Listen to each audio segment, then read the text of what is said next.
Bueno, buenos días a los presentes. Quiero comentarles que desde hace rato estaba tratando de entrar a la clase o al espacio que tenemos y pues el anterior profesor no había terminado su clase, por eso entro un poquitín después de lo acostumbrado. Y esto porque veo que había bastante gente en la sala de espera, pues nos tocará así. Si el profesor no termina, pues, ¿qué vamos a hacer? Uno no puede hacer nada más. De todas maneras, muy buenos días a todos.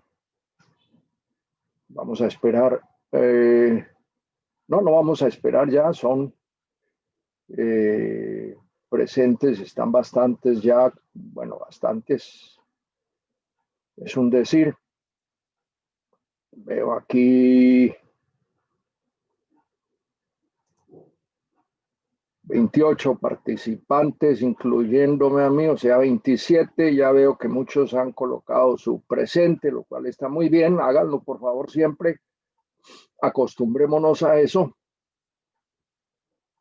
Muy bien. ¿Me están tomando sonido, por favor?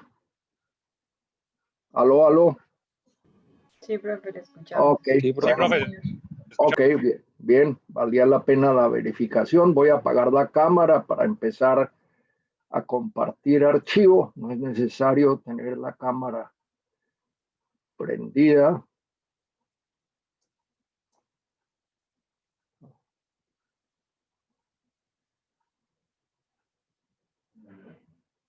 Y vamos a compartir vamos a empezar, mejor dicho, nuestra clase, continuando con el tema en el cual íbamos en la clase anterior.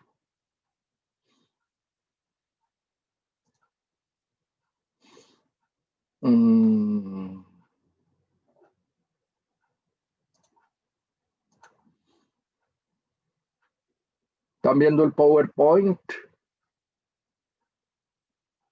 Sí, señor. Bueno. Sí, sí. Bueno, ok, muy bien.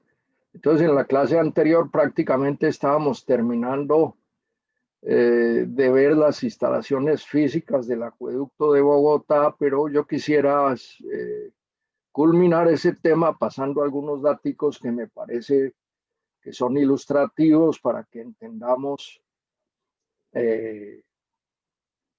para que concibamos en qué consiste un acueducto, que es un sistema bastante complejo.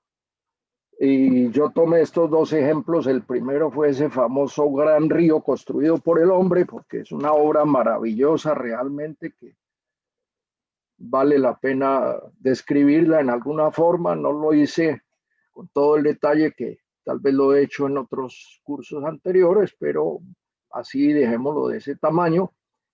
Y el de Bogotá, que es un acueducto también muy grande. Hubiéramos podido tomar lógicamente otros ejemplos. Pero después miraremos lo que es, no lo vamos a describir, o lo tendremos que describir, pero como parte de la teoría, lo que es un acueducto pequeño, que son los que, con los que uno más frecuentemente como ingeniero de pronto tiene que ver. Para uno tener que ver con el acueducto de Bogotá, pues tendría que ser un contratista de esa empresa o ser un empleado de esa empresa.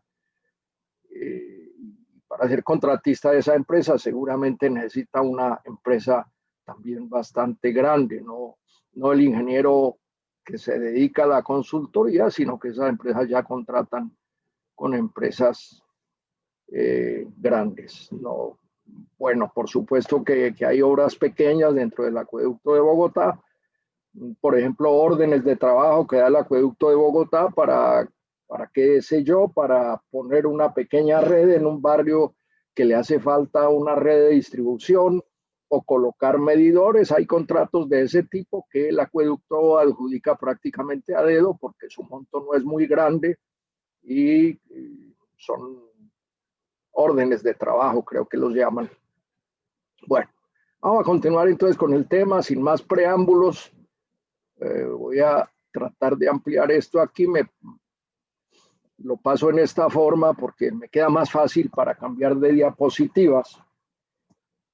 Puede que no sea la mejor forma, pero bueno, Este es Bogotá, y entonces lo que les quería mostrar ahorita, o a lo que nos queremos referir son los tres sistemas fundamentales que tiene el acueducto, con el cual los cuales ya los hemos descrito en alguna forma.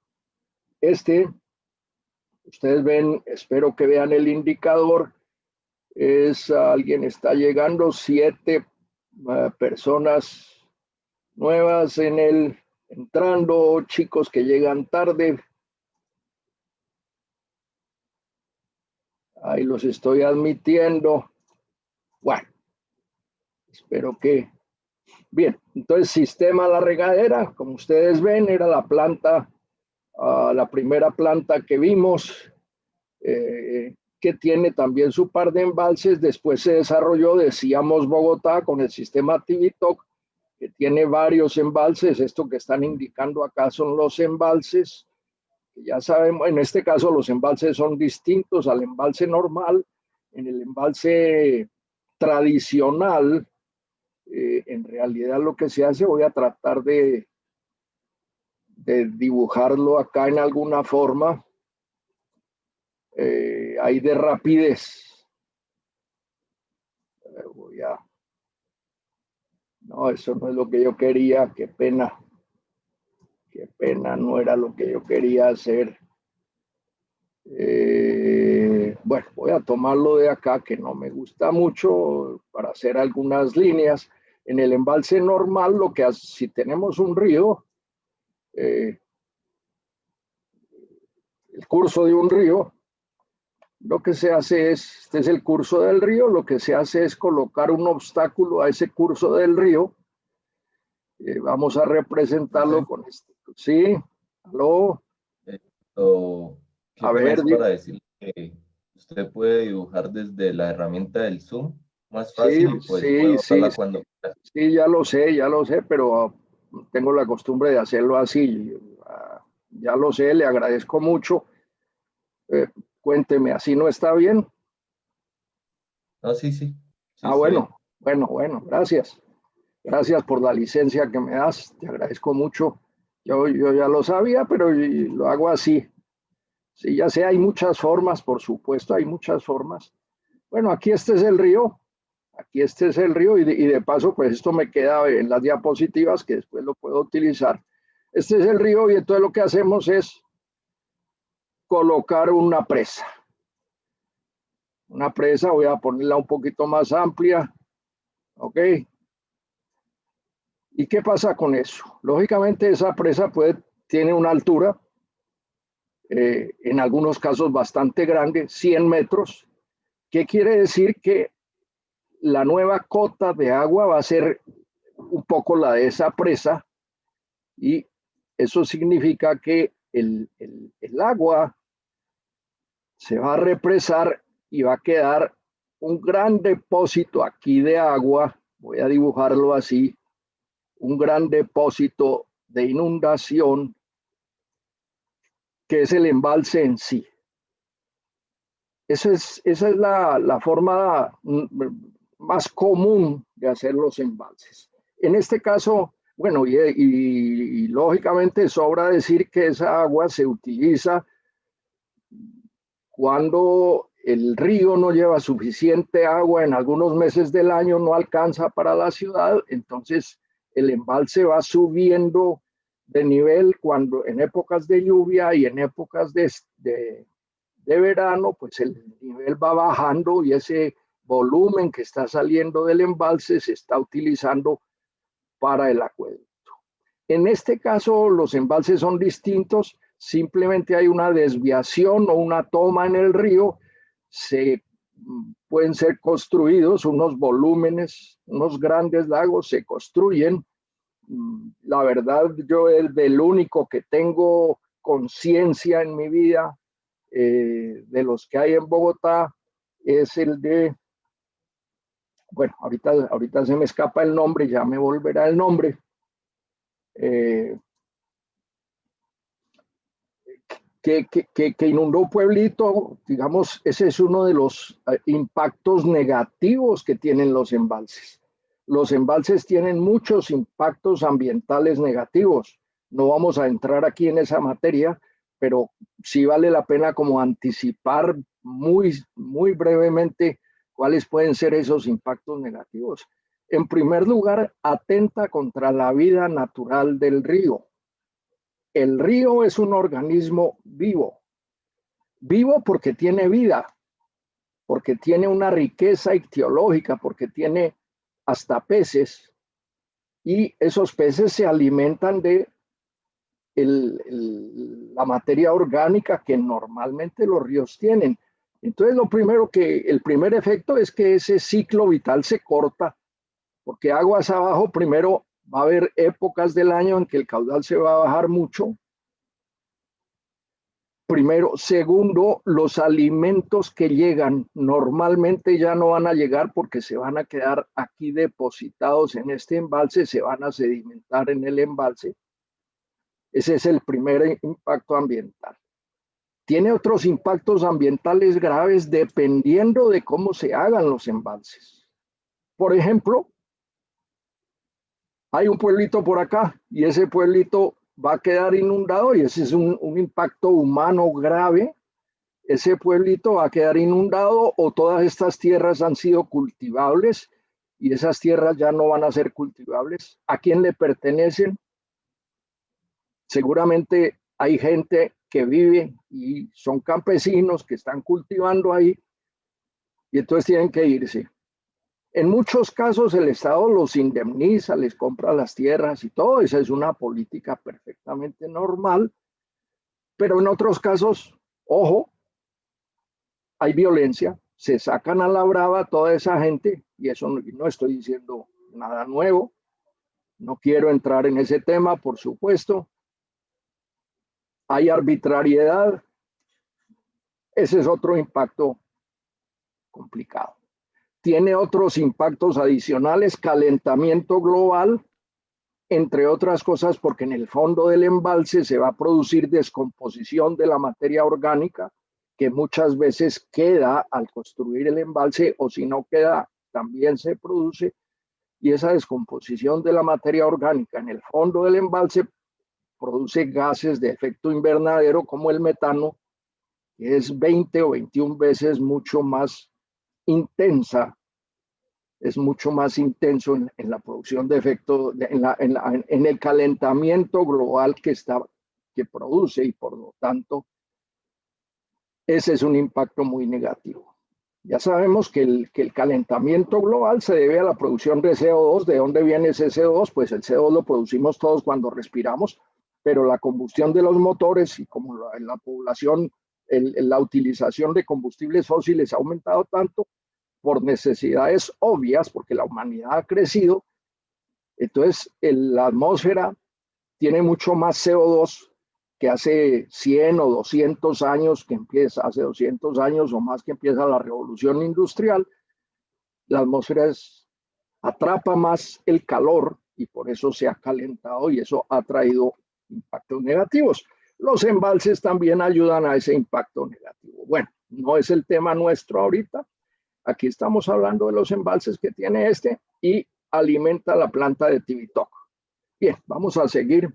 Profe, qué pena interrumpir, claro, que hay cuenta. un compañero que está en la sala de No, espera. los chicos, caramba, yo no los veo, pues cuando estoy en las diapositivas a veces no los veo. Gracias, vamos a darle.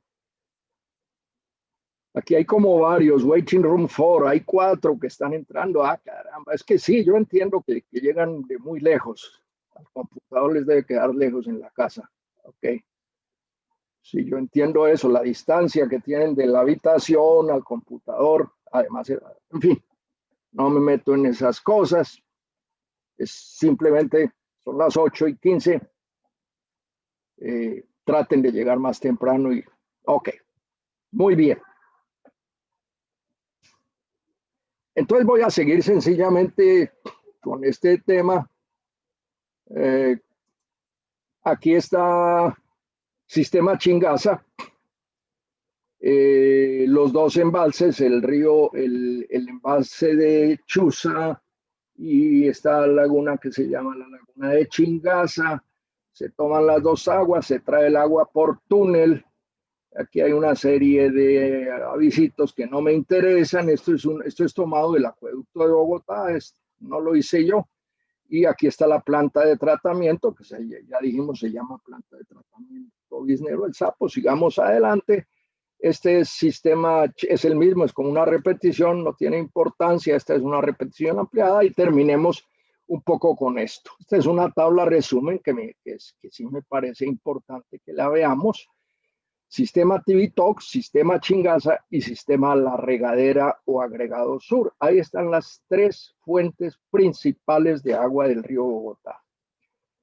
Me gusta llamar la atención sobre esto: capacidad de agua producida o el caudal que produce 10 metros cúbicos por segundo la de Tivitoc.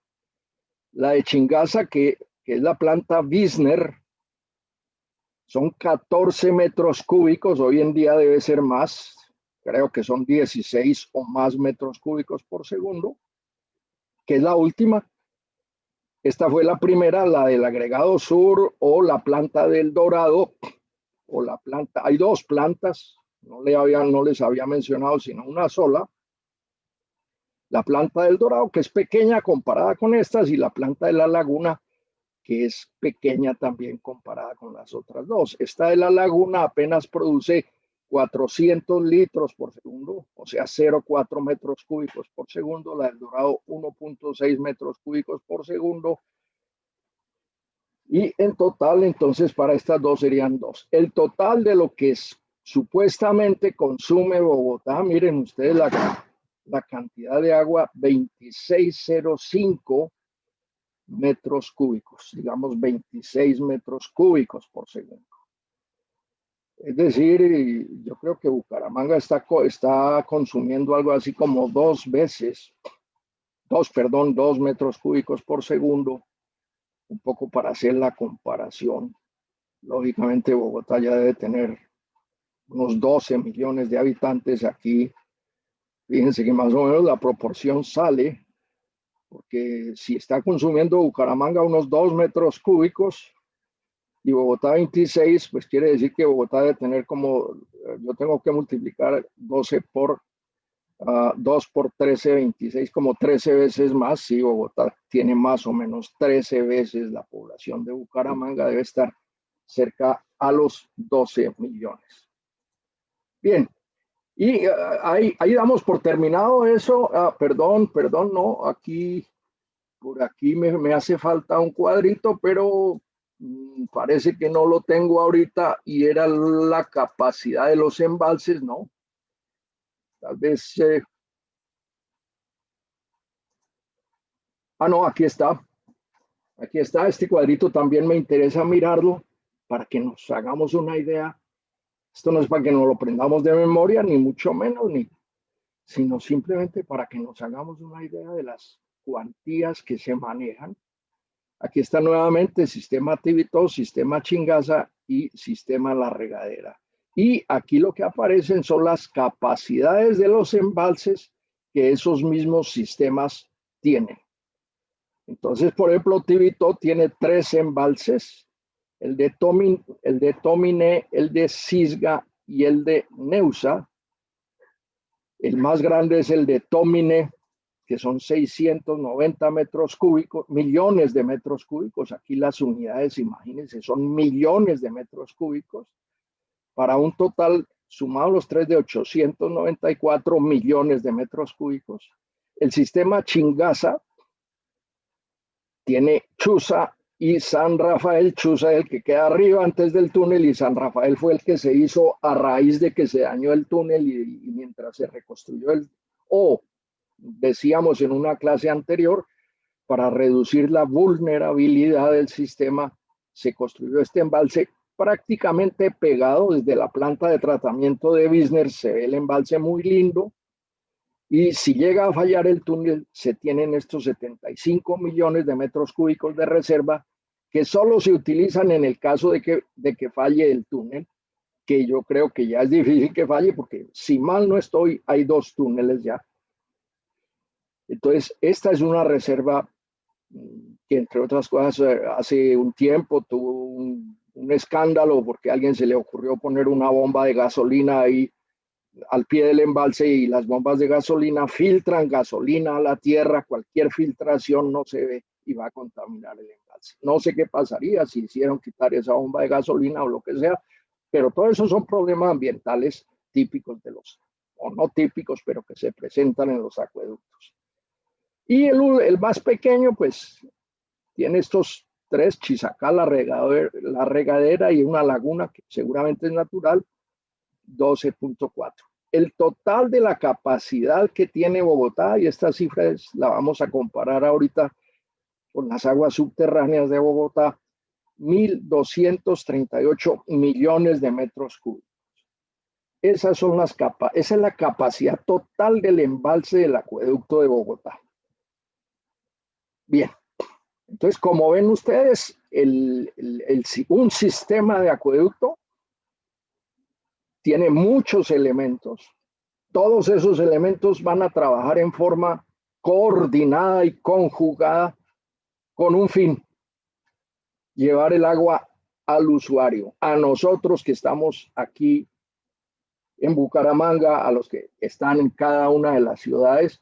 Pues ese sistema tan complejo, tan delicado, y que hay que estar encima jugador, como decíamos en el fútbol, marcación hombre a hombre para que funcione. Bien, me refiero entonces aquí muy brevemente a alguna información que tengo aquí sobre las reservas de agua que tiene Bogotá como agua subterránea. Y pues aquí está el perfil mal dibujado de la sabana de Bogotá. Aquí le puse mal dibujado también los edificios de la ciudad, y aquí está el río Bogotá, que es el mismo río que sirve de fuente a Tibitoc y que después de que pasa por Bogotá pues es una cloaca completa. Algo se ha hecho con el tratamiento de las aguas en el Salitre, que eso es la primera planta que existe.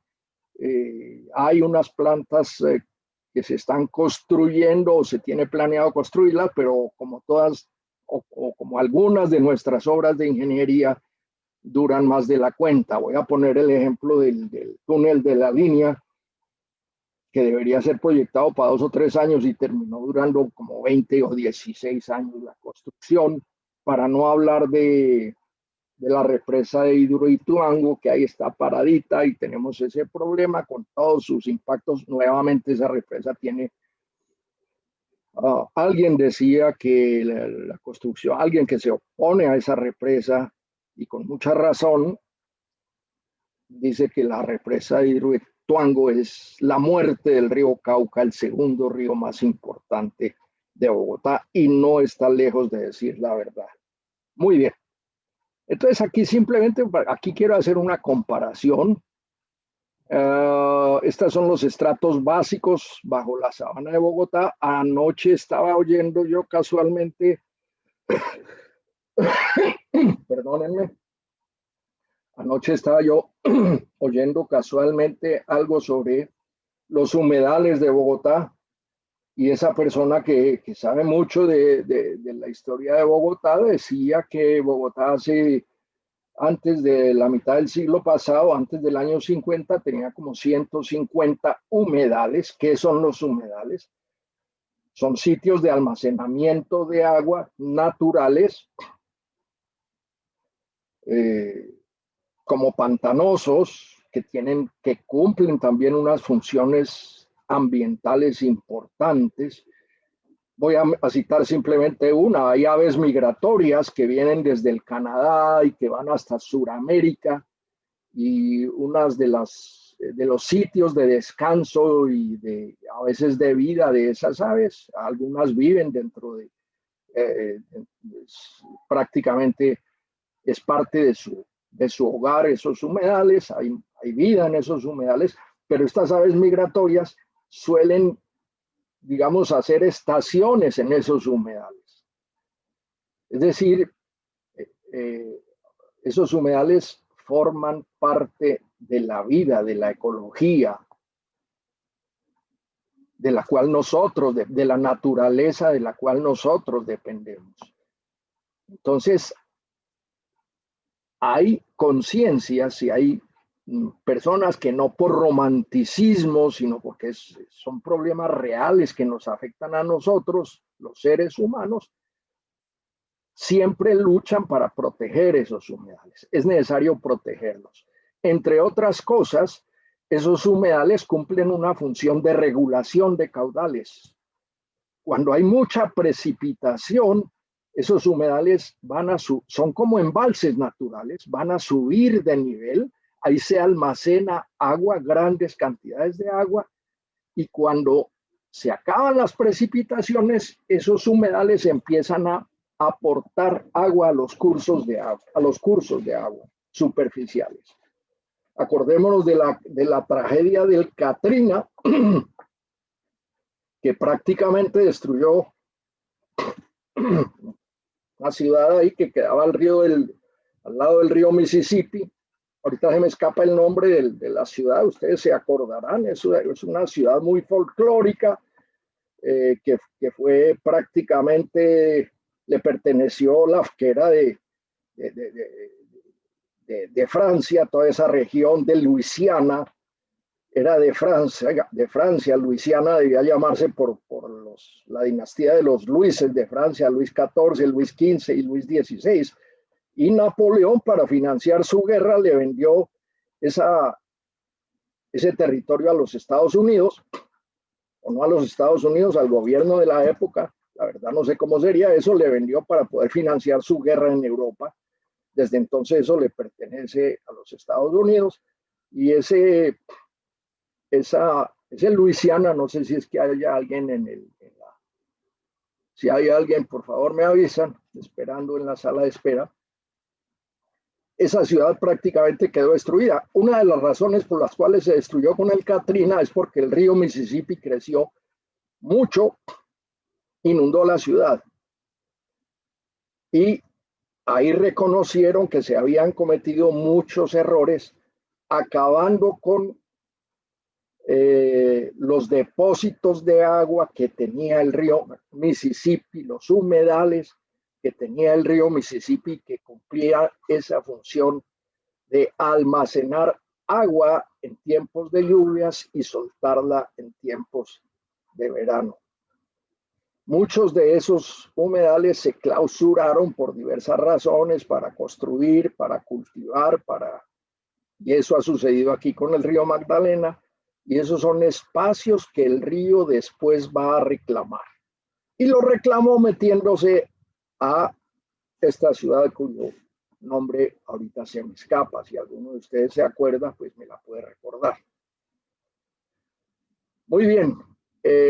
Esto simplemente para destacar que estas son las diferentes estratos sobre los cuales se asienta Bogotá. Hay una arcilla, por eso Bogotá, la sabana de Bogotá es tan fértil, porque tiene una gran capa de arcilla, que es una tierra muy rica. Mucha de esa se ha pavimentado por el crecimiento de la ciudad. Esto produce, por supuesto, puede producir mucha comida, pero bueno, ya la ciudad le ha quitado, no le ha quitado todo, pero le ha quitado buena parte. Después viene una formación guaduas, que la arcilla no puede ser un acuífero, porque la arcilla cumple una de las condiciones de acuífero, y es que puede contener agua, pero no la puede transmitir, o es muy mala transmisora del agua. Es decir, la permeabilidad de la arcilla es muy baja.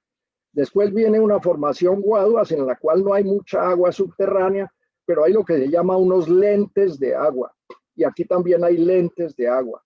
Lentes de agua son formaciones acuíferas metidas dentro de esas matrices. Pero donde hay una gran cantidad de agua es en esta formación que se denomina Guadalupe, y aquí es donde yo quiero hacerles mirar estas cifras, o quiero destacar estas cifras. Las reservas estimadas de agua en esa formación Guadalupe están entre los 25.000 a 35.000 millones de metros cúbicos, que me gusta hacer una comparación con los 1.238 millones de metros cúbicos. Es decir, aquí hay como,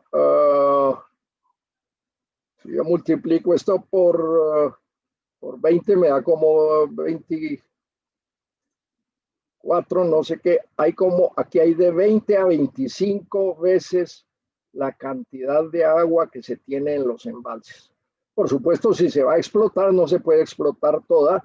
Las zonas de recarga para estos acuíferos se encuentran aquí en los cerros, es decir, aquí no hay infiltración. Si se producen lluvias, no hay infiltración hacia estas formaciones. Esas recargas se producen aquí, como se indica en la parte alta de los cerros.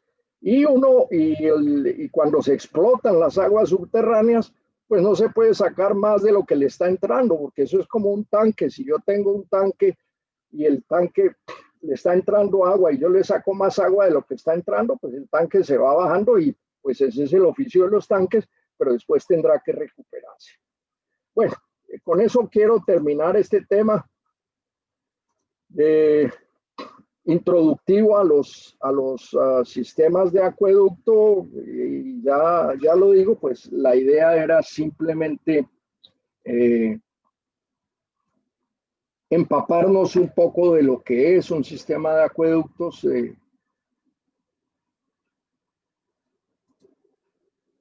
que considero, pues lógicamente, es importante. Vamos a cambiar de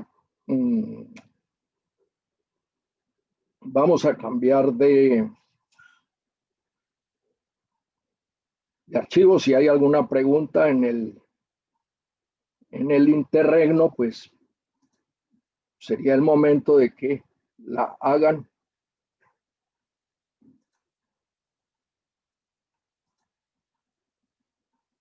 Y voy a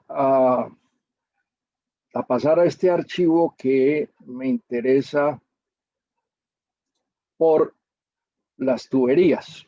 Voy a tratar de hacer un muy pequeño resumen de las diferentes tuberías que se utilizan en los acueductos. Empezando, voy a seguir el orden en el cual tengo las diapositivas. Esta diapositiva que tengo acá sencillamente es para mostrar cómo era un acueducto, y quizás después volvamos a ver una diapositiva referente a eso.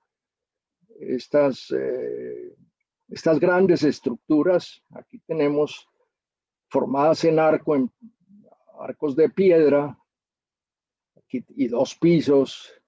Esto, aquí no tengo la medida, pero esto puede tener 30 metros o 20 metros de altura, y sobre su parte alta pues discurre un canal de agua que en este caso alimenta al acueducto de Segovia, España. Es un acueducto que lógicamente es de la época de los romanos, y siempre me gusta hacer la pregunta: ¿por qué los romanos construirían esto lo llamamos viaductos, así como en carreteras, esto se llaman viaductos, pero aquí los viaductos no llevan automóviles, sino llevan agua? ¿Por qué los romanos no se les habrá ocurrido la situación es algo como esto? Y voy a usar nuevamente esta herramienta acá, con perdón de algunos estudiantes que parece que no les gustó la idea. Lo que tengo yo ahí es eso, es un perfil, y sobre este perfil van colocadas estas torres, ¿cierto? Es decir, sobre esas torres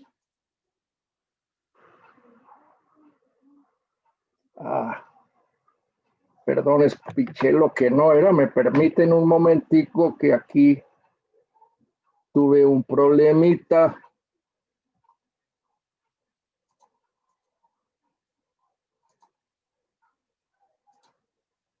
Permítanme un momentico, por favor, porque tengo que hacer un cambio acá.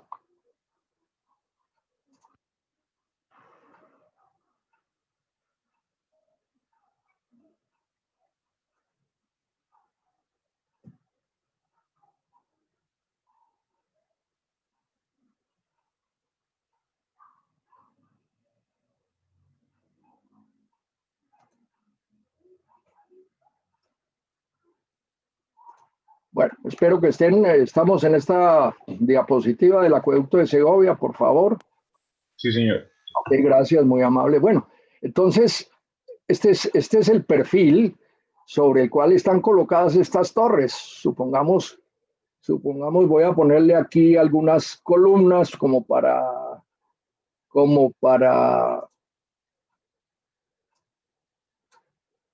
perdón, voy a ponerle aquí algunas columnas como para reproducir esa estructura. No le voy a poner más de 2. Aquí están esas 2 columnas. Básicamente voy a poner esta un poquito más alta para que me dé alguna pendiente, y entonces lo que tengo es un canal que lo voy a representar con esta línea, y ese es el canal que va sobre esa estructura. Y la pregunta que siempre me gusta hacerle a ustedes, los estudiantes, simplemente para que miremos un poquito, ¿por qué a estos señores romanos que fueron tan cultos, que fueron un imperio en su momento, no se les habrá ocurrido más bien echar una tubería por acá, pegada al terreno, para evitarse construir esta estructura gigantesca? Pregunta que les hago a ustedes y espero que ustedes alguno me conteste.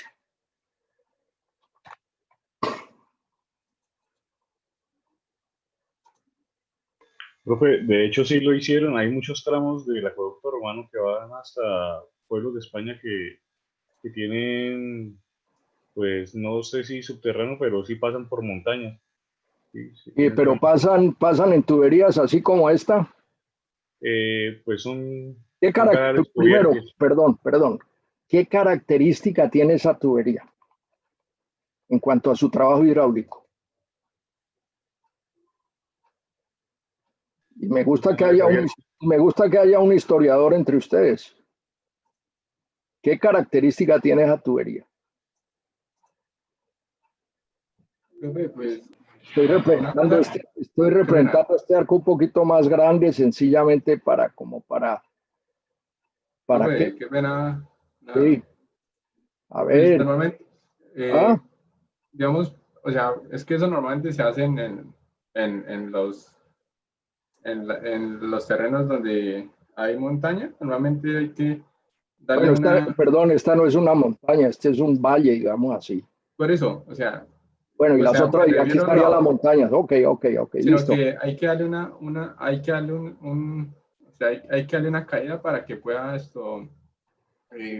pasar los obstáculos. No sé, porque pues el impulso que... Por eso, yo lo que estoy diciendo es por qué los romanos, y voy a poner aquí la tubería paralela, y la voy a poner con un color rojo, para que se distinga. La roja es la tubería, que es lo que normalmente, se hace en un acueducto. Normalmente esto es la conducción, entre otras cosas, esta sería la conducción, y la roja es la tubería, y el perfil azul es el terreno. Profe, pues yo tengo entendido que ese tipo de acueductos funcionan solamente por gravedad, ¿sí? Sí. Entonces, si siguiera la topografía como está la línea roja, pues digamos que en el primer tramo, que consideramos el comienzo hasta la mitad del valle, funciona por gravedad, pero luego para subir el agua de la mitad del valle hacia arriba, pues tocaría con una bomba o algo. Y ese sistema no se había desarrollado en ese momento, o no se aplicó en ese momento, entonces solamente funcionaban por gravedad. A ver, pero yo lo que estoy entendiendo es que el agua llega hasta acá, y una vez que esté acá, aquí toca poner, vamos a representarla así, una bomba para subirla hasta acá. Es lo que yo te entendí. Quiero que me corrijas si no es así. Es decir, el agua llega hasta acá, y entonces de aquí toca, y esta es la bomba, digamos, la represento así, lógicamente, ¿no? Esta es la bomba, y esa bomba la va a subir hasta acá. Esa es la idea tuya, o lo que tú estás tratando de decir. Sí, señor, algo como eso. Entonces, bueno, y ahí diría uno, claro, es que los romanos no conocían las bombas y por eso no hicieron esto. ¿Será eso correcto? Señores, yo le voy a contar que no estoy de acuerdo con eso y ahorita lo explicamos, pero dejémoslo ahí, a ver si alguien nos dice otra cosa. Nos da otra explicación. Hubo uno al principio que no recuerdo, que me dijo que sí, que los romanos habían utilizado esto. La verdad es que no lo utilizaron. Este tipo de conducción no la utilizaron. Bueno, pero esperemos otra intervención. Ellos trabajaban a flujo libre, entonces tenían que hacer mucho, ahí el agua se hacía un depósito de agua en ese parte, entonces no se podía realizar eso. Ahí me está señalando. Ya. Señor. ¿Y por qué trabajaban a flujo libre? A ver, sí, siguiente. Normalmente eso lo hacen en las viviendas, digamos, de campesinas. O sea, se le da una grande caída y después él puede subir solamente por empuje del agua que viene en caída. O sea, es decir, el campesino siempre tiende a hacer esto. Pues normalmente, por ejemplo, porque es que los terrenos no son completamente en caída. Bueno, ¿y cómo se hace ahora? Pues, o sea, así se hace, o sea, no en acueducto como tal, sino, o sea, cuando digamos, por ejemplo, en las viviendas campesinas, cada uno tiene o sea, tiene que recolectar su agua, ¿sí? En algunas, ¿sí? En las que no tienen esto como tal una disposición de un acueducto, sino que ellos tienen que sacar el agua de una fuente. Por ejemplo, un pozo. Sí, entonces, obviamente ellos tienen que buscar o una quebrada. Aguas arriba, ¿no? Ellos tienen que ¿qué? Que traer el agua desde más arriba de donde están viviendo, ¿sí? No pueden claro, por ejemplo, si tienen una quebrada y si la quieren llevar por gravedad, tienen que sacarla de más arriba. Pero entonces, normalmente el terreno no todo... Pero entonces el campesino no puede hacer esto con una tubería. O sea, no la va a enterrar, obviamente, no, o sea, es con manguera, o sea... Bueno, no, pero... bueno, entonces no la entierra, entonces la pone pegada al terreno. Sí.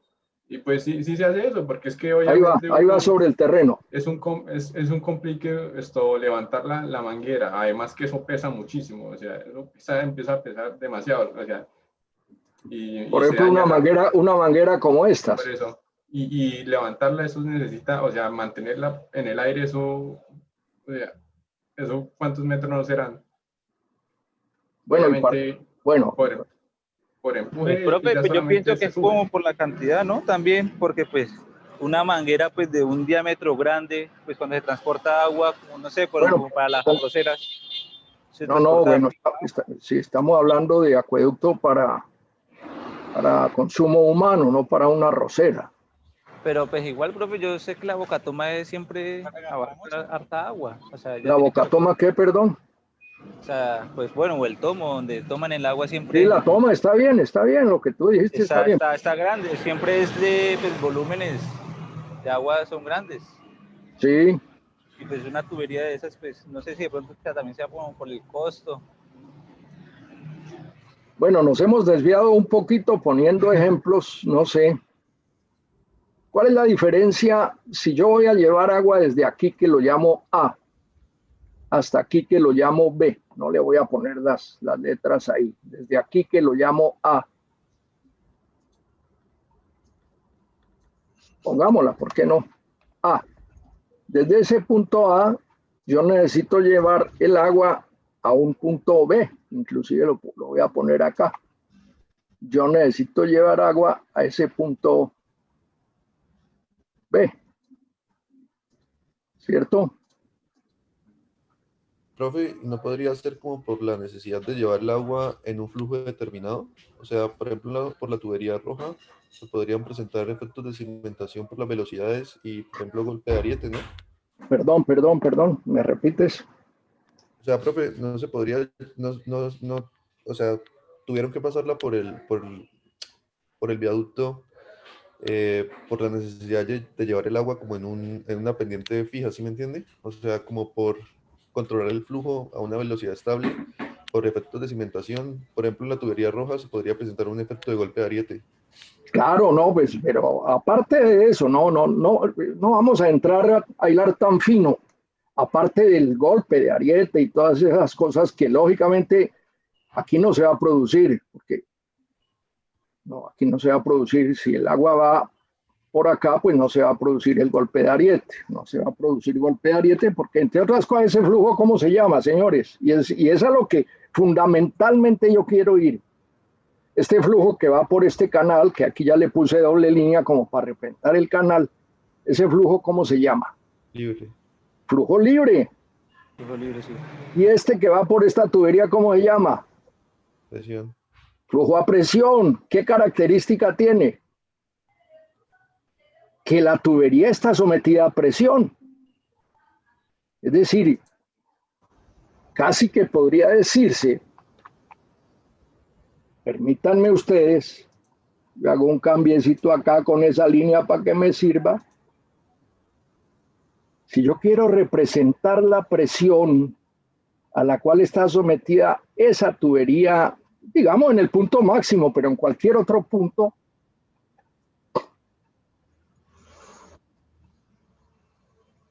esa presión me la está representando en cierta, o no en cierta forma, esa presión me la está representando esa línea.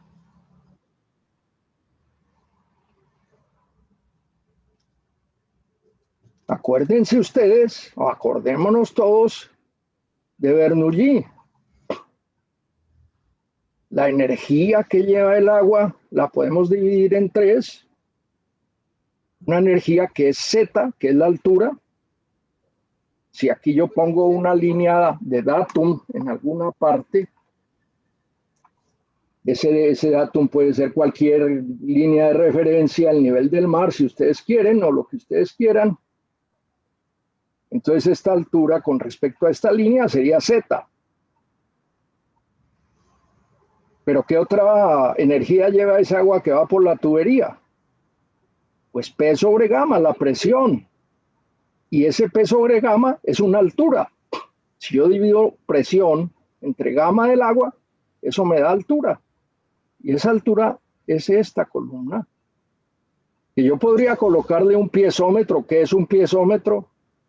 Le abro un roto a la tubería y le coloco una manguera muy grande, muy alta, y a donde me llegue el nivel del agua, como los maestros de obra lo hacen muy bien, pero para otra cosa, para efectos de nivel, a donde me llegue el nivel de agua en esa manguera, esa es la altura de presión, que es energía que lleva el agua, P sobre gamma. Y la tubería va a estar sometida internamente a esa presión. Esa tubería va a estar sometida internamente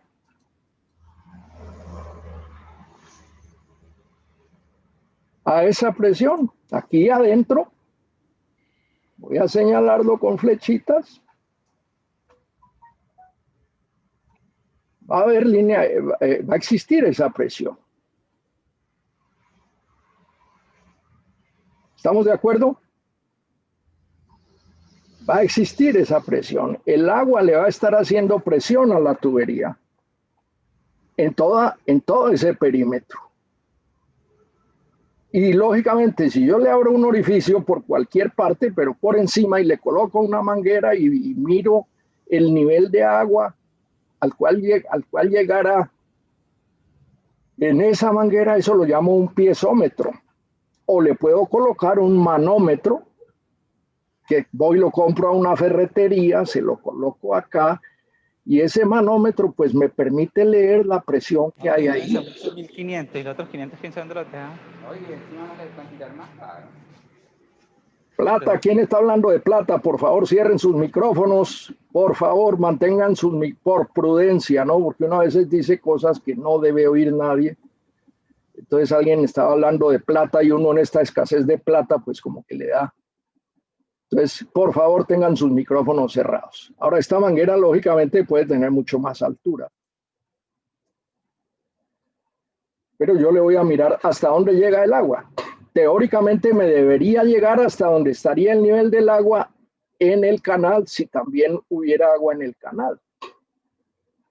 Entonces, ahí está el detalle, señores. No vamos a discutir más ese punto. Los romanos no utilizaron este sistema, o si lo utilizaron, como alguien lo dice, lo utilizaron para muy bajas presiones. ¿Por qué? Porque no tenían los materiales, no tenían las tuberías, porque no tenían los materiales, no podían producir tuberías que trabajaran a presión. Ellos alcanzaron a utilizar algunas tuberías de plomo dentro de las ciudades para muy bajas presiones. Y ese plomo es tóxico, entre otras cosas. Algún historiador dice por ahí, yo no sé, no me meto a polemizar sobre eso, ni muchísimo menos, pero en algún libro de acueductos muy interesante, ese autor de ese libro decía que una de las razones por las cuales se produjo la decadencia del Imperio Romano es porque los romanos se estaban contaminando con plomo, y el plomo es tóxico, porque tenían algunas tuberías, lógicamente de muy baja presión, si es que utilizaban presión, en las cuales transmitían el agua con esas tuberías.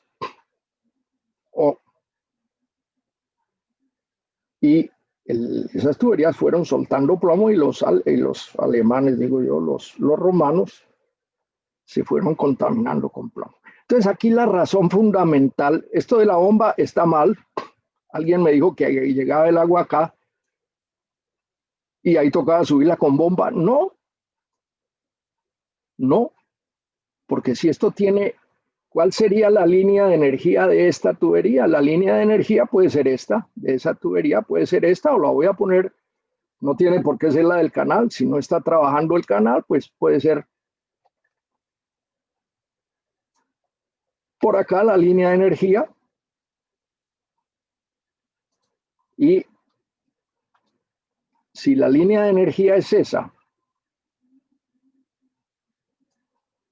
voy a colocar esto hasta acá.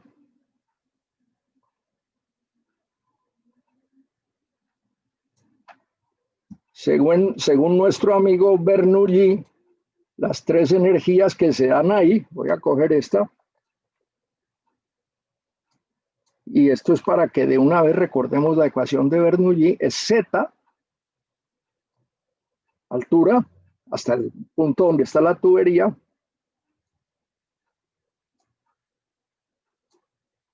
y esto lo deben recordar ustedes, facilito, eso,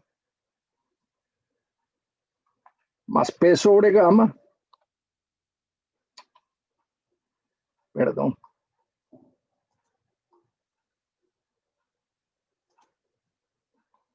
P dividido entre gamma, y lo coloco así, porque no tengo facilidad de colocar la letra P sobre gamma. ¿Y qué nos queda faltando de energía ahí, señores? Acuérdenme, falta algo. ¿Qué será? La cabeza de velocidad. ¿Cómo? La cabeza de velocidad. ¿Qué es cuánto? B cuadrado sobre 2G. Muy bien, muy bien. B al cuadrado sobre 2G. Muy bien, eso es todo. Ahí está. Esas son las tres formas de energía. Y entonces en este punto, donde alguien dijo, no, hay que colocar bomba, pues eso depende. Si la energía es esta hasta acá, pues fíjense que tiene suficiente energía para seguir para adelante. Las tres formas de velocidad, Z, más P sobre gamma, que fuera hasta acá, y B al cuadrado sobre 2G, que fuera este pedacito chiquito. Siempre esto es chiquito porque la velocidad, póngale que sea, en la tubería, póngale que sea 2 metros. 2 al cuadrado es 4, dividido 2G, que da 19,6, pues es como 4/20, como 2/10, es 0,2, es 20 centímetros. Esa cabeza de velocidad no es grande, 20 centímetros, mientras que esto puede ser 30, 40 metros.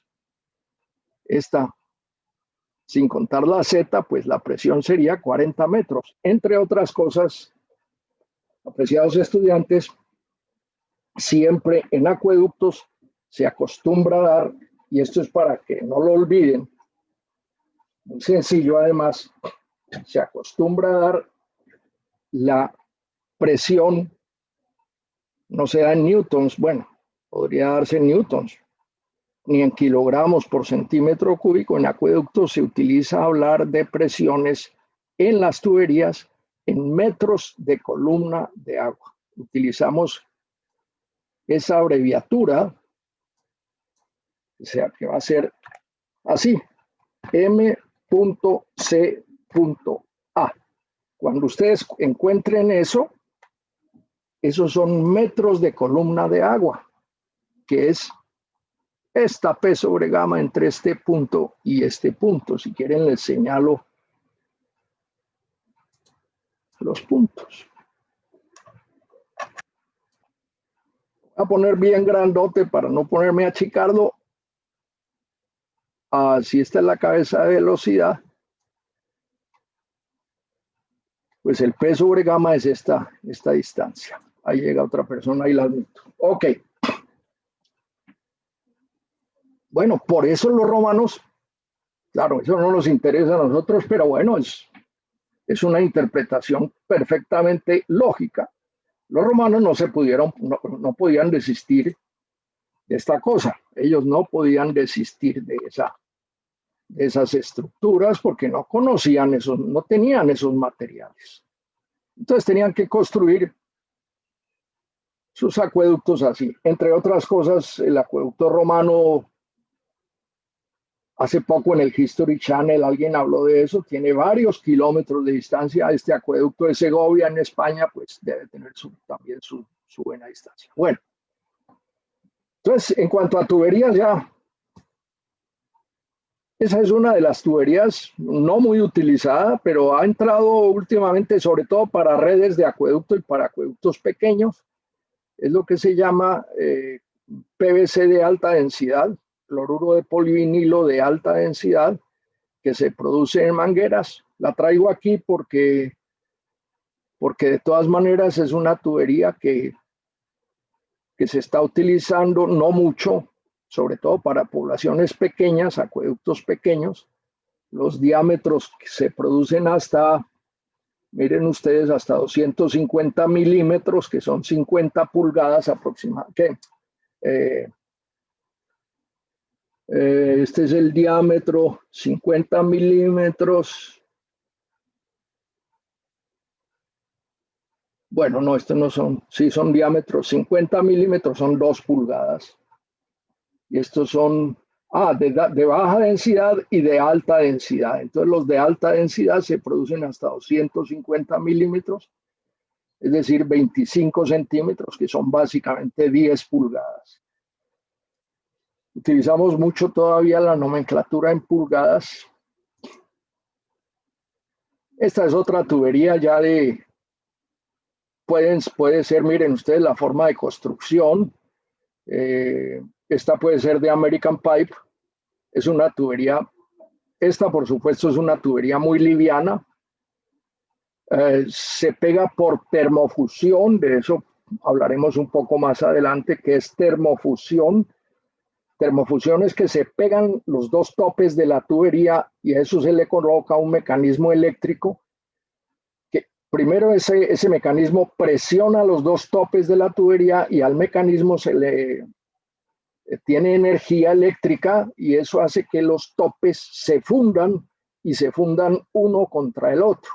Se produce una vena alrededor de ese tope y eso hace que la tubería quede fundida una con la otra. Es decir, aquí no se utiliza, como en el caso de PVC, ningún pegante, ningún fundente, porque en el caso de PVC lo que se le echa a la tubería primero es algo que limpie la tubería muy bien, es un limpiador, y después se le coloca un fundente que derrite el material y después se seca y eso hace que los dos tubos queden pegados uno con otro en algunos casos, pero en casos como otras tuberías ya es por un mecanismo, lo veremos más adelante, aquí no creo que tenga, la famosa unión Z, que es la última que ha sacado, que es por medio de un material plástico en donde entra la tubería, espigo y campana, entra el espigo de una tubería en la campana del otro y ahí hay un material de caucho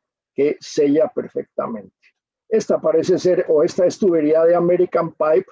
Miren, en American Pipe, miren, hay que reforzar internamente la tubería mientras no esté trabajando para el transporte y para la colocación, porque acuérdense que la tubería American Pipe tiene una cincha que está presionando la tubería hacia adentro.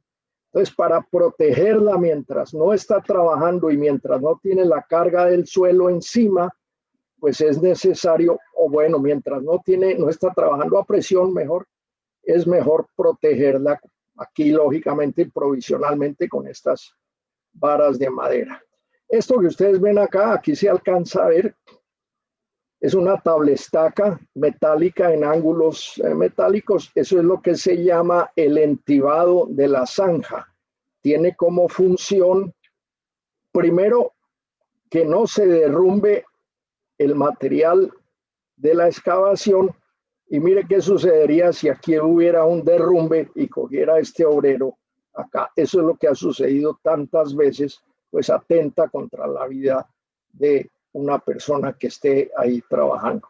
Entonces, ese entibado, veremos más tarde algunos entibados muy bien hechos. Estos ángulos, en este caso, son hincados en el piso.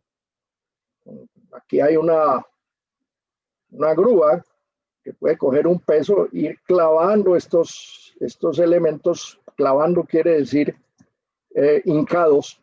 Son como pilotes hincados, ustedes que han visto fundaciones.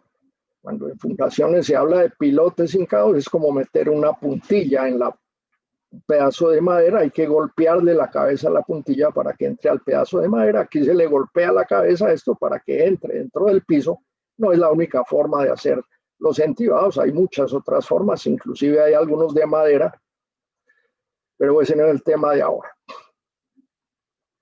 Bueno, esta no era American Pipe, esta es la marca de esta tubería. Bien. Esta es una tubería de hierro de lámina de acero que también se utiliza. ¿Sí? Aquí vemos esta fotografía, la traigo. Esta puede ser una tubería de concreto, esto creo que es en México. Las tuberías por lo general van enterradas. Aquí esta, por alguna razón, se construyó superficial.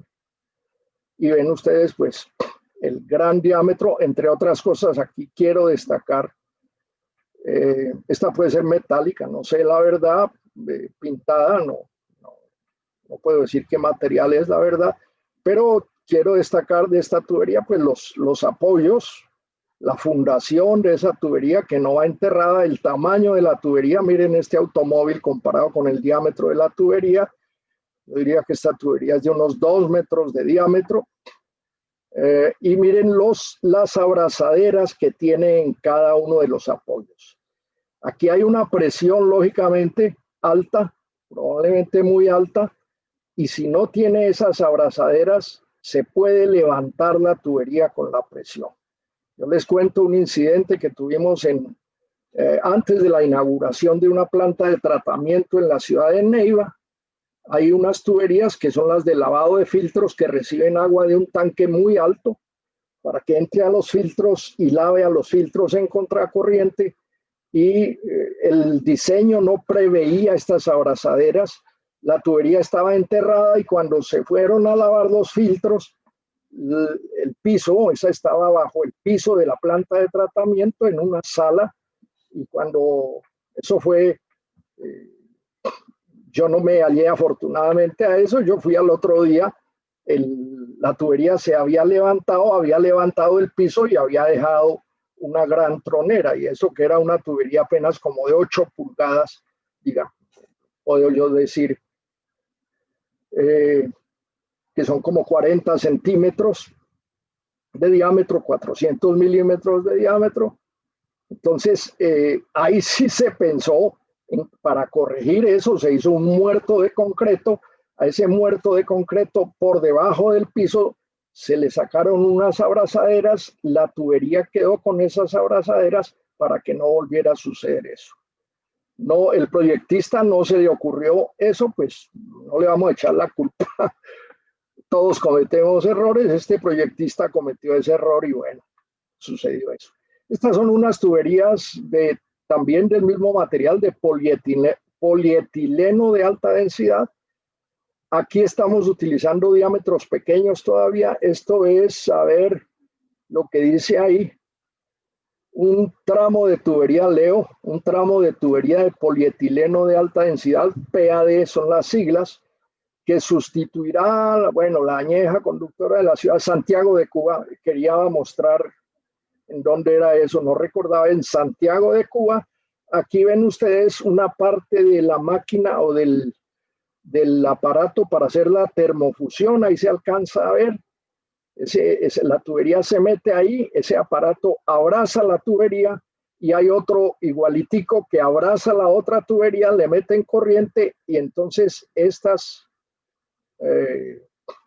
bordes o estos extremos de la tubería se funden, se calientan y al presionarse se funden y forman un solo cuerpo y esa es la forma de unir esas dos tuberías. Aquí todavía no estamos utilizando esto. Yo por lo menos no conozco que estemos utilizando estos diámetros grandes para estas tuberías, pero ya son, mira, ahí están colocadas. Seguramente la zanja está enseguida, así se colocan antes de meter a la zanja y la termofusión, ven ustedes que se van a pegar estas dos y se va a hacer la termofusión. Estas son tuberías de PVC normales, de diámetro ya bastante grande. Esto es casi, yo diría, cerca de 1 metro de diámetro.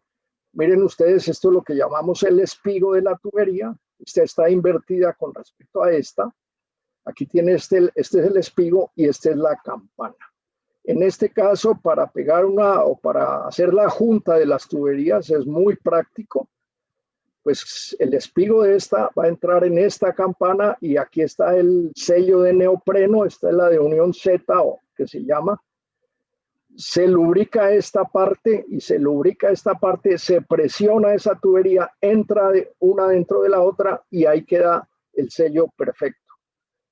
Esto puede trabajar lógicamente bien especificado para las presiones a las cuales debe trabajar los catálogos. Yo les recomiendo a ustedes, si quieren tener en su biblioteca en el computador, pues bajar algunos catálogos que se encuentran lógicamente hoy en Internet. Eso no tiene ningún problema. Esto ya corresponde a la tubería de la cual ya hemos hablado, que es la tubería de American Pipe. Esta es una tubería muestra, esto no es así en la realidad. En la realidad los dos tubos, este es espigo y este es campana, igual su junta se hace por ese mecanismo, puede haber bridas, ya espero que más adelante encontremos bridas, pues si no después miraremos cómo son las bridas, no vamos a hablar ahorita de eso.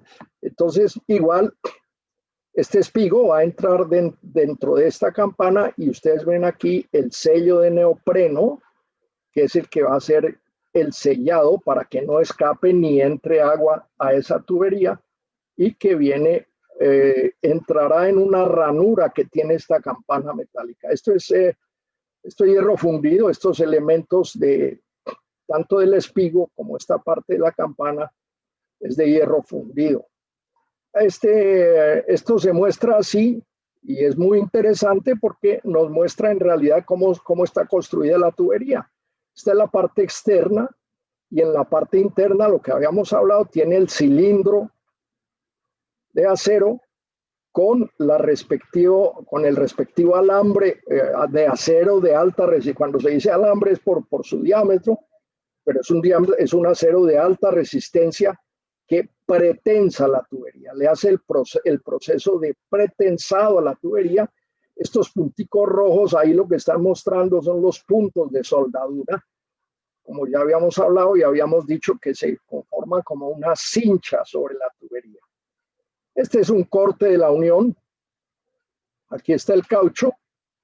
Este es el espigo que entra dentro de la campana y finalmente se le agrega un mortero aquí a esta parte que quedaría libre. Se le agrega un mortero de concreto para que no haya ninguna posibilidad de que empiece. No es porque el agua se vaya a meter, sino para proteger totalmente a la tubería contra la corrosión o cualquier efecto negativo.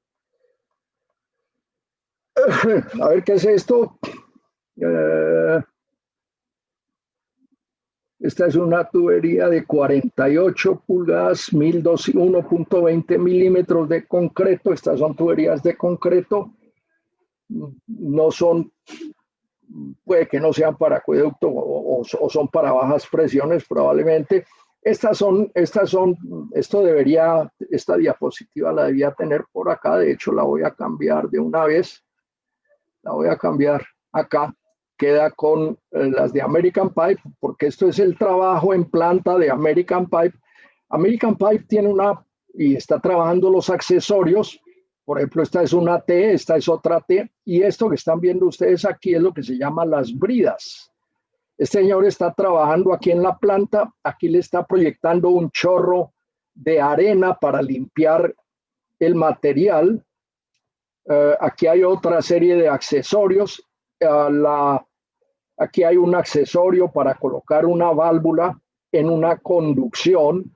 Miren la abrazadera con la cual se coloca una válvula. Esa válvula puede ser para derivación de agua o para purga de agua de la conducción. Purga llamamos cuando se quiere limpiar una tubería.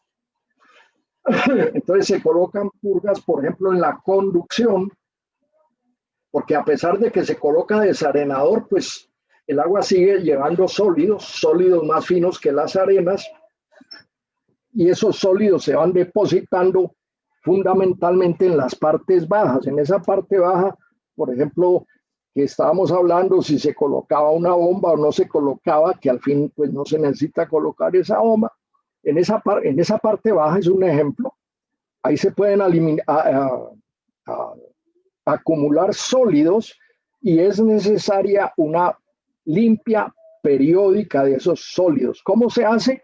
Colocándole, por ejemplo, una válvula de estas, y esa válvula se abre de vez en cuando y eso sale un masatico bastante denso en sólidos. Yo le digo masato porque es un agua muy turbia y eso sería purga. Aquí puede ser para fíjense que está soportada sobre un elemento de concreto. Hay unos anclajes que a veces es que se recomienda colocar. La ventaja del American Pipe, una de las ventajas de American Pipe es que uno le puede pasar, o una compañía le puede pasar a la American Pipe los planos de una conducción o de una red de distribución o de cualquier instalación, y ellos producen los accesorios. Todo esto son accesorios. Esto es un accesorio también. Estos son accesorios. Fíjense, aquí hay una tubería grande. Aquí hay una Y. La verdad, no sé para qué uso dice que se va a usar. Creo que no dice. Lo que dice que tiene una gran versatilidad y a eso se refiere. Uno le puede pasar los planos que se diseñaron para la red de distribución o la conducción, y ellos diseñan los accesorios necesarios y ellos mismos los construyen. Total que no hace falta ningún accesorio, o no toca mandar después hacer un accesorio, porque esos accesorios ellos los construyen tal como están en los planos. Yo hago la comparación que eso es como cuando uno se quiere comprar un vestido. Por ejemplo, ustedes ahora que se van a graduar, muchos compran su vestido y hay otro que dice, no, yo lo voy a mandar a hacer al sastre. ¿Qué ventaja tiene mandarlo a hacer al sastre? Que le queda perfecto. Si el sastre es bueno, le va a quedar perfecto porque el sastre le tomó todas las medidas, mientras que el que compra es estándar y puede que no le quede tan bien. Aquí esto es así, esto es como quien manda a hacer algo sobre medidas y entonces esto tiene esa ventaja. no estoy vendiendo tuberías, no es mi oficio. Bueno, esto ya habíamos visto, aquí este ya se repitió también. Estos son de American Pipe nuevamente, miren la colocación, lógicamente no se puede colocar como la PVC, que la pueden colocar personal sin ayuda de maquinarias, dependiendo del diámetro, por supuesto. Aquí necesitamos maquinaria para colocar esas tuberías. Nuevamente American Pipe, estas son las bridas, miren ustedes, esta es una tubería unida con bridas. Aquí se une una tubería con estas bridas y aquí hay otra tubería unida con estas bridas. Hay un pedazo aquí de tubería insertada ahí. Esos pedazos tienen un nombre que ojalá se lo aprendan, se llaman niples con N.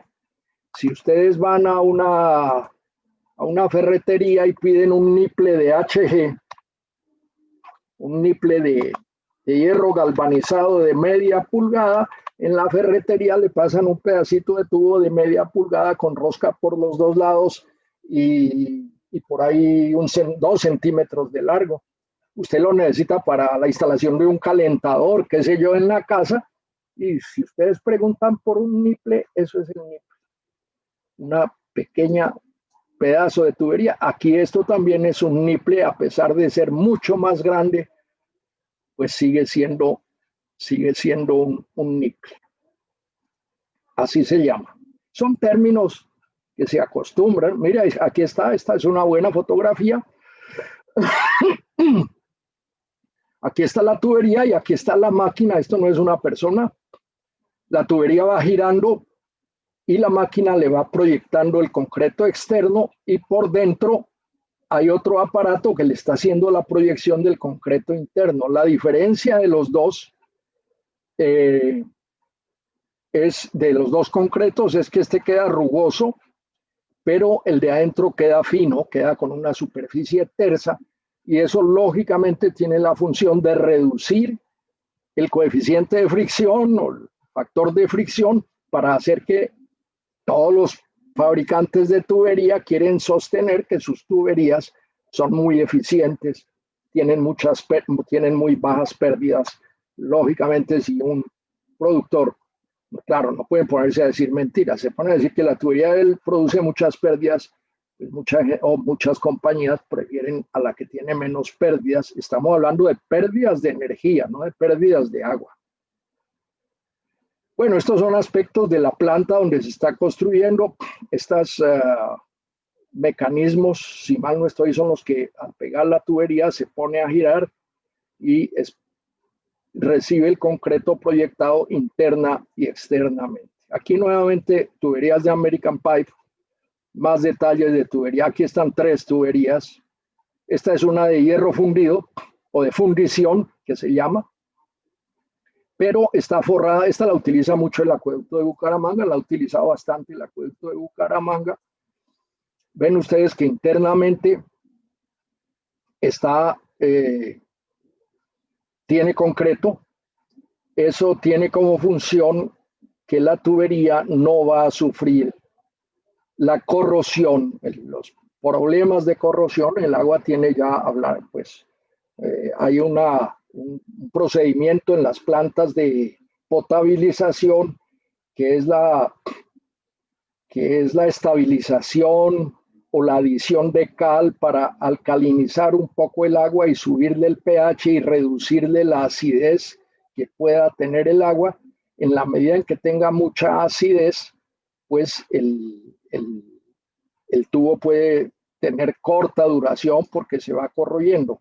Por otro lado, si el agua es incrustante, caso como el acueducto de Riohacha en La Guajira, que no sé si lo mencioné, el agua es muy incrustante, quiere decir que a la tubería se le van a depositar sales de calcio o calcio y magnesio que van a reducir o van a aumentar la rugosidad de la tubería y van a reducir su diámetro. Es decir, eso lo podríamos llamar como la arterioesclerosis de las tuberías.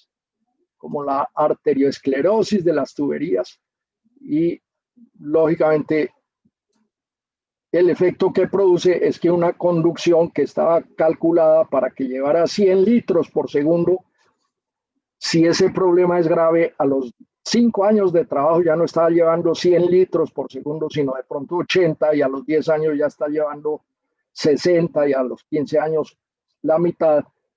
Cuando lo que se necesita es cada día más agua, esa tubería está reduciendo su capacidad. Otras fotografías. Y finalmente, y ya con esto terminaría esta parte de tuberías, dejamos la de PVC, algo, bueno, la de PVC prácticamente ya con lo que vimos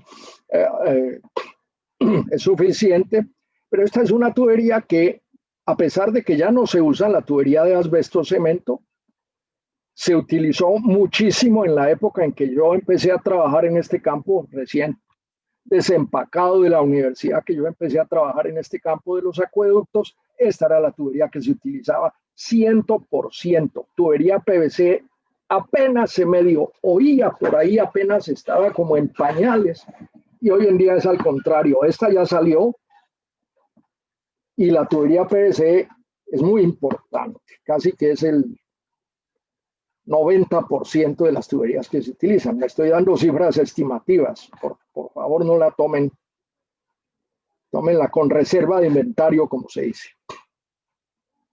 Esta tubería de asbesto cemento, pues no quiero decir que sea cancerígena, pero el asbesto o el amianto, que es algo que se encuentra en minas, que se mezcla con cemento, es como una fibra, y por eso es tan dañino, porque los trabajadores de las plantas y quien trabaja con estas tuberías, por ejemplo, tiene que pulir a veces los espigos, o tiene que cortar. Eso produce unas partículas que las inhalamos y van a los pulmones, partículas de asbesto o fibras de asbesto. Entre otras cosas, con esto se hacen los frenos de los carros, y cada frenada de un carro produce asbesto que va a la atmósfera y contamina la atmósfera. Esas fibras de asbesto, o esas moléculas, si se quiere, de asbesto, van a nuestros pulmones y pueden generar el cáncer de pulmones. Algunas plantas de tratamiento prohibieron, porque en las plantas de tratamiento se usan unas placas para la sedimentación, placas paralelas, que es el proceso que se llama sedimentación acelerada, y eso solía hacerse en placas de asbesto cemento. Eso se eliminó, por lo menos algunos consumidores de agua, como las fábricas de gaseosa, cuando les iban a ofrecer una planta de tratamiento, no aceptaban esas placas de asbesto cemento si las tenían en su sedimentación acelerada, en razón a la contaminación que puede producir. Forma de trabajo: estas son las herramientas básicas de trabajo. Siempre a las tuberías en la zanja hay que hacerles una cama de material especial para que no rompa. Si hay una piedra por ahí, no va. Esto en este caso y en los otros también es algo similar. Se apizona eso, después se rellena con material seleccionado que no vaya a tener ninguna roca, ninguna piedra, y queda metida en esa matriz. Ahí ven ustedes el trabajo que se está haciendo de colocación. Aquí está la zanja, aquí están las tuberías listas con sus respectivas uniones. Estas uniones se llaman uniones triplex porque tienen 3 cauchos de neopreno, 2 externos y 1 en la mitad, lo cual garantiza que al unir las 2 tuberías no va a haber ningún tipo de fuga. Y aquí está colocada, esto se ve que es para una conducción, es decir, la línea que lleva las aguas desde el desarenador, casi desde la boca toma, hasta la planta de tratamiento. Es importante, aquí se ve esto, cuando se hace la prueba hidráulica que se le mete el agua, es importante que por lo menos las uniones estén destapadas, porque aquí es donde se pueden presentar fugas. Y si se presentan fugas y si está tapada toda la tubería, es bien difícil encontrar esas fugas, mientras que si está así, al ponerle el agua, se le hace la prueba hidráulica con alguna presión, pues ya se sabe dónde están las fugas y cuál es la unión que está trabajando mal para proceder a corregir ese problema. Formas que recomendaba de no colocar las tuberías: por ejemplo, aquí esta tubería, estas 2 tuberías están en puente y pueden partirse. La forma correcta, pues tal como lo decían, era dejarle unos espacios o una forma de asentarse las uniones, pero el cuerpo de la tubería bien. Y eso puede ser general para todas las tuberías. Unión GIBO es una unión de acero distinta a cualquier tipo de unión. Con esa unión podemos pegar hacer una unión en cualquier tipo de tubería. Estas uniones son muy importantes, se usan mucho cuando hay rotura de tuberías en un acueducto. Y pues hay que cambiar un pedazo de tubería de este lado y un pedazo de tubería de este lado porque la rotura fue acá, o es necesario entonces colocar uniones que no son las tradicionales, y esta es una de las uniones que son de acero. Esto envuelve totalmente a la tubería, y aquí tiene en los extremos, tiene unos nuevamente neopreno, y con estos tornillos se tensan y hace que la unión trabaje perfectamente. Esta es la misma unión mostrada en fotografía para unir dos tuberías, bien sea porque se va a hacer desde un principio o porque se va a hacer una reparación. Son utilizadas fundamentalmente en reparación de tuberías. Ahí está la unión ya colocada. Hierro fundido es el material que se utiliza en ese caso, y esta es la unión triplex en detalle. Miren ustedes el caucho externo, el otro caucho externo, y uno que va por acá que aquí no se le ha colocado. Ese de la mitad tiene unos alveolos, quiere decir unas hendiduras muy bien, pues lógicamente hechas en máquina, y esas hendiduras hacen, no mentiras, los que tienen las hendiduras son estos externos, estaba diciendo mal. Esas hendiduras hacen que el agua, al recibir la presión, hinche ese elemento de neopreno y se presione muy bien contra esta unión, lo cual garantiza lo que se llama la estanqueidad, es decir, que no le salga agua. Aquí ya están los tres cauchos colocados, está colocando el último, y aquí lo dice, está la famosa unión triplex. A pesar de que ya no se utiliza, hay miles y miles y miles de metros instalados en el acueducto de Bucaramanga, en el acueducto de Bogotá, en todos los acueductos del país, porque el hecho de que haya entrado la de Pavco no quiere decir que vamos a cambiar todas las tuberías y a poner solo Pavco, no. Las que se están construyendo nuevas se hacen en Pavco u otros materiales. Este material ya prácticamente es muy poco lo que se utiliza. Un aspecto de la prueba hidráulica de un tramo de tubería: si ustedes como ingenieros contratan con el acueducto construir unos tramos en una red, el acueducto después les dice, bueno, vamos a hacerle la prueba hidráulica. La prueba hidráulica consiste en llenar los tramos de agua,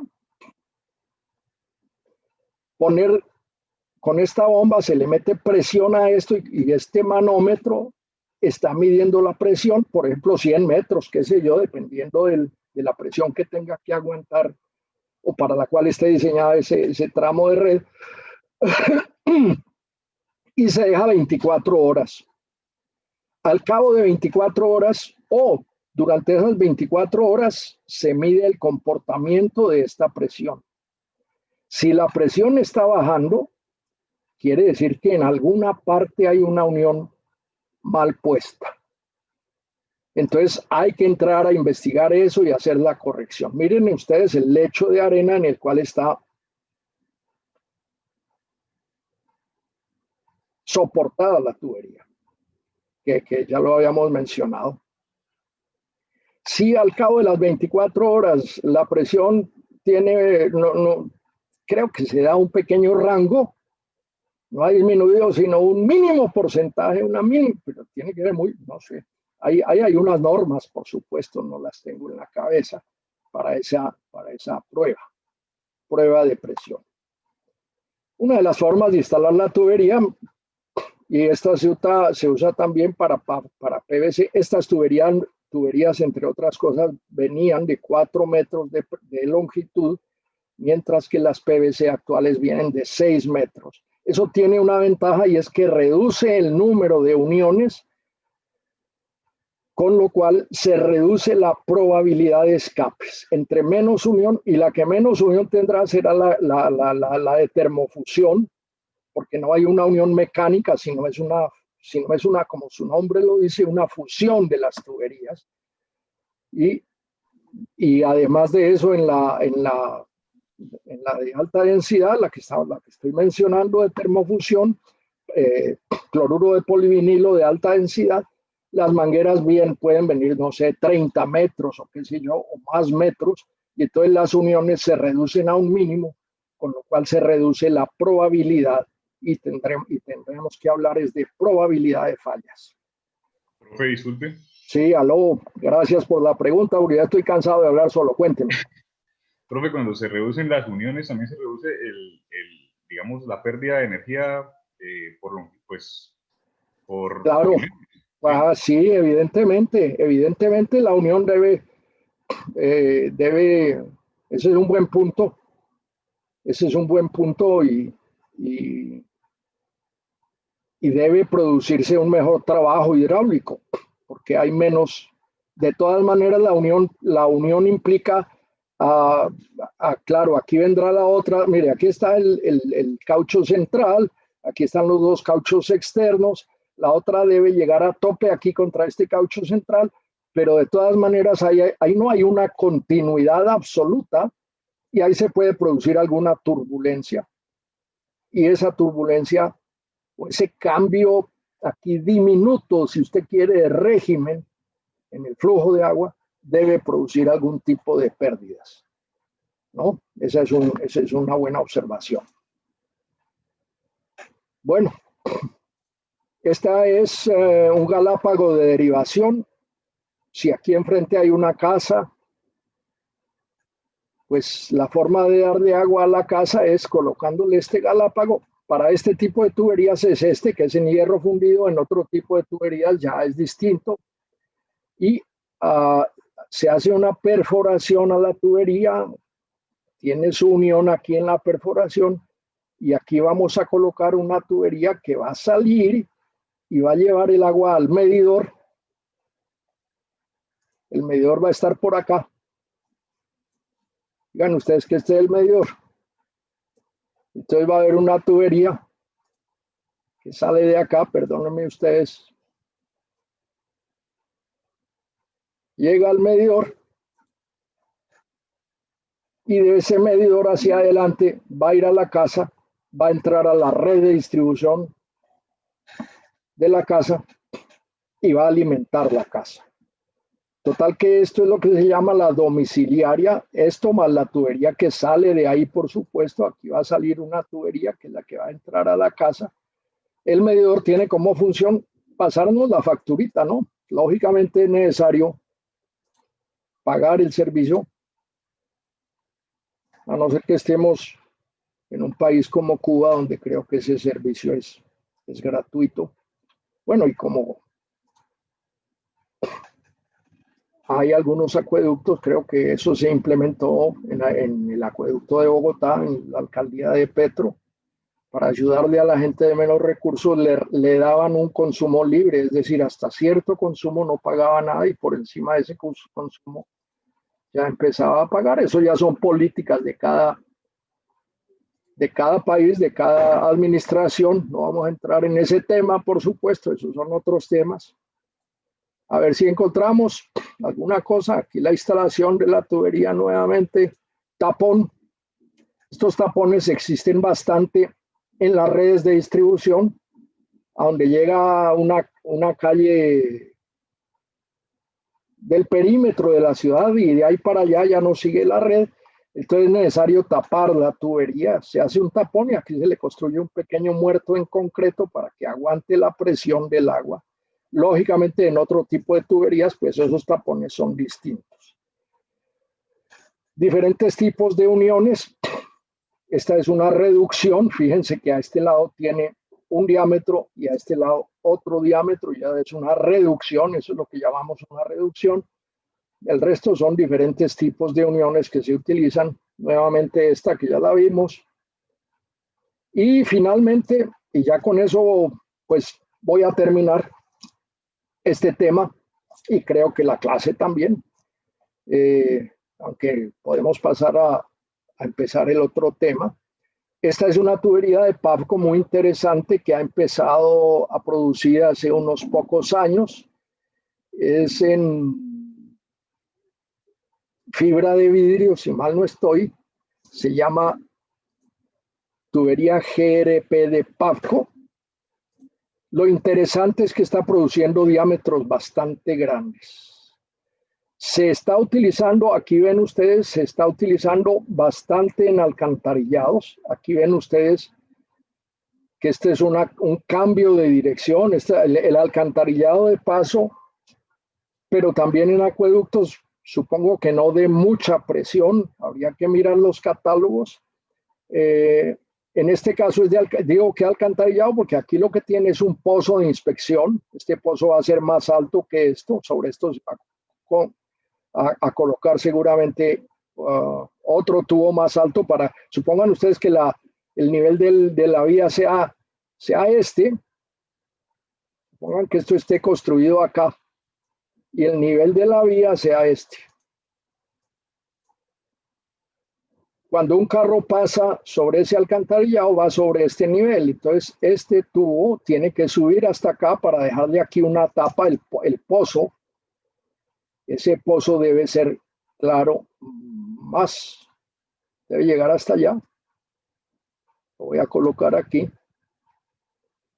Eso es lo que se llama un pozo de inspección. Un pozo de inspección. Lo que uno ve normalmente cuando uno va por la calle es la tapa del pozo de inspección. Si se le quita la tapa de ese pozo de inspección, una persona puede entrar o se le puede meter una cámara, o si se quiere limpiar el alcantarillado, o una máquina Vactor para sacarle sólidos que se han depositado en el pozo. Eso se hace mediante este mecanismo. ¿Sí? Entonces, esta tubería, por eso digo que es tubería de chicar esta, y la dejo acá para dejar esos testigos ahí de que mencioné esas cosas. ¿Ok? Aquí el proceso de fabricación. Es una planta que creo que queda en el Valle. No estoy muy seguro si es en el Valle o en el departamento del Cauca. La verdad no he visto el primer tubo de esos en forma, y ahorita menos con la pandemia, pues. Bien, creo que hay algunas repetidas ahí que no vale la, pues lógicamente simplemente estoy mirando a ver si hay algo que sea. Bueno, bueno, sí, aquí podemos seguir un poquito, sí, está bien. Aquí lo que nos muestra esta diapositiva es el aparato de termofusión. Voy a ver esto mejor. Es el aparato de termofusión para una tubería de unos 4 pulgadas, debe ser esta. La otra tubería entra acá. Aquí se le aplica, se cierra, todo eso se presiona y se le aplica la corriente. Estas sí parecen, la verdad, estas son uniones distintas a la de, no, sí está la misma máquina de termofusión. Aquí se le coloca esto. La máquina le produce la energía. Ahí está el mecanismo para diámetros menores. Esta parece ser tubería de gas. Esta tubería se utiliza mucho en redes de gas. Entonces, esta amarilla parece ser tuberías de gas. Esta es una conducción típica. Aquí tenemos la boca toma o el embalse donde sale el agua, si ustedes quieren, porque ahí hay como una presa, entonces se está sacando directamente del embalse. Y el consumo de agua, aquí estará la planta de tratamiento o el tanque de almacenamiento. Y aquí lo que se muestra, quiero agrandarla un poquito, lo que se muestra básicamente es accesorios que lleva la conducción. Estos en la parte alta son ventosas. Miren la línea de energía. La línea de energía es esta que va por ahí, que va disminuyendo, lógicamente tiene una pendiente negativa en el sentido del flujo del agua, porque la energía se va gastando, pero fíjense que siempre está sobre la tubería, o sea, es un flujo a presión. Si la tubería llega a subir sobre esa línea, estamos hablando de presiones negativas que va a causar un flujo que no es uniforme. Ahí hay un flujo, digamos, que no se puede predecir exactamente cómo va a trabajar, porque eso puede trabajar como un sifón. Bueno, estos puntos altos son ventosas normalmente. Claro que estos también son ventosas. Y en los puntos bajos, por ejemplo, este puede ser una purga. ¿Qué función cumplen las ventosas? Las tuberías, el agua lleva aire. Siempre el agua lleva aire, el agua tiene aire disuelto. ¿Por qué? Porque la atmósfera siempre está sobre el agua. Y el agua toma aire. Y si no, ¿cómo vivirían los peces? Los peces debajo del agua respiran gracias a que encuentran aire dentro, aire disuelto. No solo los peces, sino las bacterias y todos los organismos que hay en un cuerpo de agua necesitan el oxígeno, a no ser que sean anaeróbicos y lo que necesitan es que no haya oxígeno. Entonces el agua tiene aire y en las presiones más bajas tiende a quedarse el aire tiende a soltar en los puntos bajos de presión el agua tiende a soltar el aire y se va acumulando. Y eso hace que se bajen los caudales que está llevando la tubería. Y entonces es necesario sacarle el aire. Aquí hay una recomendación de ventosas para las tuberías. Aquí en realidad no se está mostrando ninguna válvula de purga, pero las válvulas de purga, si se colocan, serían en los puntos más bajos, por ejemplo acá. Claro, esto es producido, este gráfico es de una fábrica de ventosas, seguramente, entonces ellos para vender hartas ventosas, pues lógicamente recomiendan que se pongan tantas ventosas como se puedan. Habría que mirar, esta es una ventosa típica, sin embargo no tan típica, porque esta es una ventosa que se llama de doble acción. ¿Y qué es de doble acción? Aquí está la tubería, aquí abajo está la tubería. Lógicamente, como está conectada con la tubería mediante estas bridas, en la tubería va a haber otra brida que pega, que hace que los dos elementos estén pegados. Cuando está trabajando, el agua entra por acá. Y esta es una esfera flotante que al subir, porque el agua la levanta, esta esfera tiene menos densidad que el agua, y lógicamente sube, cierra esta válvula, que es por donde saldría el aire. Por acá no va a entrar agua, esto está cerrado para la entrada de agua, esta tiene otra función que ya la explico. Pero ¿qué pasa si aquí en esta tubería hay acumulado aire? Pues entonces el aire entra, sube por acá y sale por esta válvula. La esfera queda quietica porque la esfera la levanta es el agua y como lo que está entrando es aire, pues entonces la esfera está quietica y el aire sale por acá. Si uno va a mirar una ventosa de esas, un inspector de una conducción o uno como ingeniero está recorriendo una conducción, puede ver si las ventosas están botando aire. Eso es un mal indicio. Ojalá nunca boten aire, pero es necesario sacarle ese aire cuando se acumula. Se acumula en las partes altas. Se dice que esta es una ventosa de doble acción porque miren, aquí tiene un filtro. Esta es una superventosa. En mi vida profesional yo nunca conocí una ventosa de estas. Las conozco en catálogo. ¿Y qué hace? Claro, tiene una gran ventaja esta ventosa.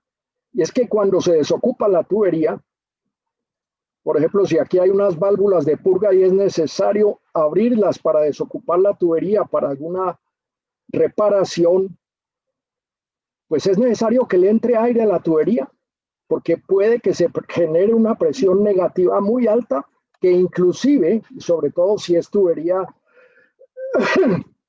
American Pipe, que tiene esas cinchas, la tubería puede aplastarse por la presión atmosférica. Si la presión dentro de la tubería se vuelve negativa,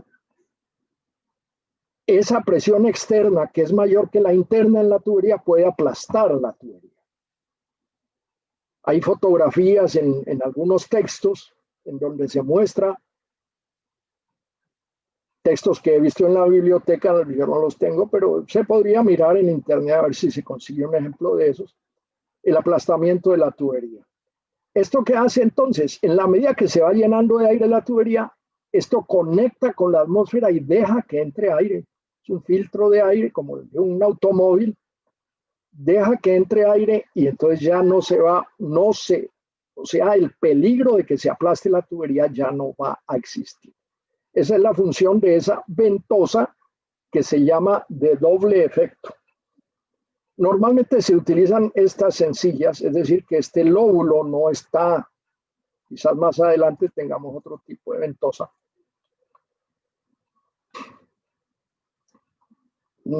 Perdónenme que les cambie abruptamente, pero es para aprovechar los minuticos que nos quedan. Esta sí es el dibujo completo de la domiciliaria. Aquí está la tubería, aquí está la tubería y aquí está esta es la tubería de la red y esta es la tubería de la domiciliaria, aquí está el medidor y aquí entra el servicio de la casa. Desde aquí hacia acá todo le pertenece al acueducto, de aquí para adentro nos toca a nosotros cualquier daño. Esta es una válvula de compuerta para cerrar el flujo en una red de distribución. Estos son accesorios en una red de distribución, por ejemplo un codo de 90 grados, un codo de 45. Esto es seguramente esto es para asbesto cemento. Aquí están las uniones. Reducción, accesorios. Aquí viene 3 pulgadas y aquí sale 2 pulgadas, o 4 y 2,5, en fin. Esta reducción en asbesto cemento ya en PVC es distinto. Es en hierro fundido. Un codo. Accesorios, vamos a ver qué más hay interesante para ver finalmente. Creo que no nos queda mayor cosa. Dejémoslo hasta ahí. Me voy despidiendo de ustedes, señores. ¿Alguna pregunta, algún comentario? Bueno, entonces vamos a dejar hasta ahí la clase, señores. Nos vemos el próximo viernes a la misma hora y por estas, como decía el locutor, o diría el locutor de radio, y por estas mismas emisoras. Que tengan ustedes un buen día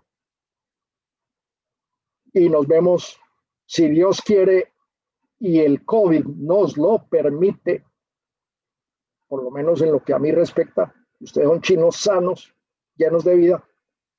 Espero que nos veamos el viernes. Chao, muchachos. Hasta luego. Bueno, chao, chao. Hasta luego. Bueno, profe, hasta luego.